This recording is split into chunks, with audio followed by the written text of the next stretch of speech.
শামীম ভাই, হ্যাঁ, দুই ঈদে চলচ্চিত্র রিলিজ দিলেই কি চলচ্চিত্র বাঁচবে?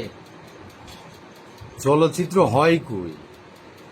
যদি ঈদের চাঁদে একটু মানুষ হলে যাচ্ছে, ছুটি পাচ্ছে, এখানে লং টাইম একটা ছুটি থাকে, যেমন 5-7 দিনের। এই 5-7 দিন লোকজন যখন আত্মীয়র বাড়িতে যায়, এখানে যায়, ওখানে যায়, আবার ইয়ং জেনারেশনের একটু ছবি দেখার প্রবণতা আছে। এই জেনারেশনরা কি করে, একদম হুমড়িকে হলমুখী হয় ঈদে। আর ঈদের পর বা ঈদের আগে এই জেনারেশন কি করে, এরা সবসময় মোবাইলে এডিকশনে থাকে, ক্রিকেট খেলা দেখে, ফুটবল খেলা দেখে।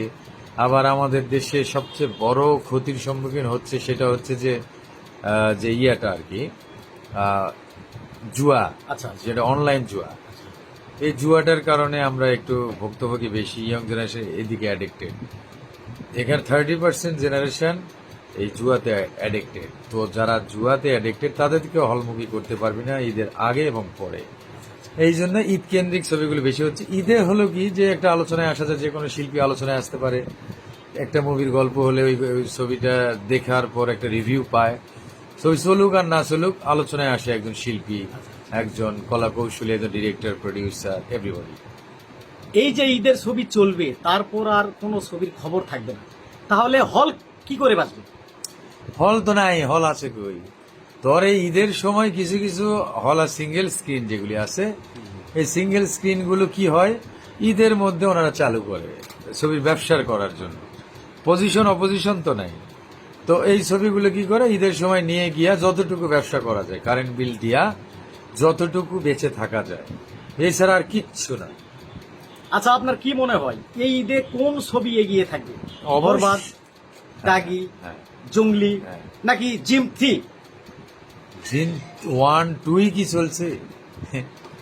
তো জিন 3 তো আসছে। ওনারা হলো আসলে ওনাদের জাজ মাল্টিমিডিয়ার আলাদা কিছু হল আছে, হলগুলোতে ওনাদের নিজস্ব কিছু হল আছে, 15 থেকে 20টা হল ওনাদের নিজস্ব।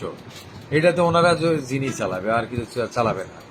এটা জিন চলবে। এখন কথা হচ্ছে, তারপর জঙ্গলি, দাগি, জিন 3, এই 3টা ছবি ছোট পর্দার শিল্পী কেন্দ্রিক।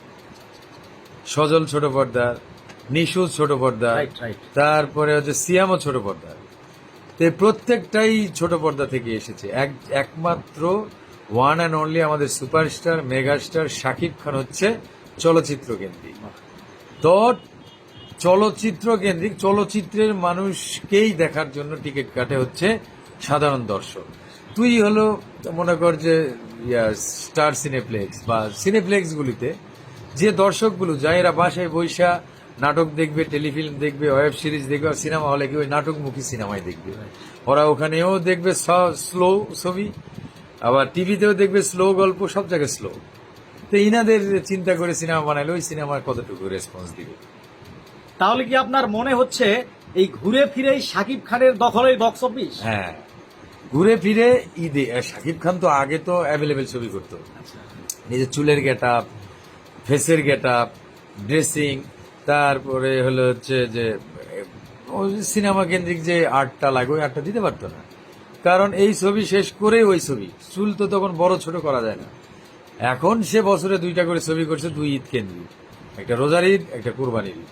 এই 2 ঈদে তিনি ছবি করছেন, তিনি গেট আপ নিতে পারছেন, তিনি হলো মনে করো যে একটা চলচ্চিত্রকে নিয়ে ভাবতে পারছেন। এই জন্য দর্শক নতুন কিছু পাচ্ছে, এছাড়া আর কিচ্ছু না। আর শাকিব খান ছাড়া কারে দেখবে? তার মধ্যে তো সব। আর এই ঈদে গল্পের ছবি যদি বাজিমাত করতে যায়, তাহলে যে ছবির গল্পটা ভালো, অলরেডি আলোচনায় আছে। আমি তো বরবাদেরও দেখছি টিজার, আবার ইয়েরও দেখছি, দাগিরও দেখছি, জিন 3-ও দেখছি। তবে ভালো আছে হচ্ছে জঙ্গলির টিজারটা। তবে জঙ্গলি টিজার ভালো থাকলে কি, হল তো দখল করে রাখবে আমাদের সুপারস্টার মেগাস্টার শাকিব খান। কারণ ইনারা টিজারে একটা দেয়, আর হলের ভিতরে ছবিতে আর একটা দেয়, শাকিব খানের ছবিতে আর কি। তো এই জন্য আগে ভাগে তুই কিছু বলতে পারবি না যে কোন ছবিতে কি আছে। তবে দিন শেষে বরবাদেই সবগুলোকে বরবাদ করে একছত্র আধিপত্য বিস্তার করবে। শাকিব খানের দখলে থাকবে আবারও বক্স অফিস। তবে বরবাদ 100 কোটির ক্লাব পার হয়ে যেতে পারে, এইটা আমি শিওর দিয়ে বললাম। কারণ এই ছবি ওটিটিতে দারুণ রেসপন্স দিবে, ইউটিউব সত্য থেকে শুরু করে সব সত্যগুলা হুমড়ি খেয়ে পড়বে। ধন্যবাদ। জয় হোক বাংলা চলচ্চিত্রের, ভালো যাক প্রতিটি ছবি। ধন্যবাদ।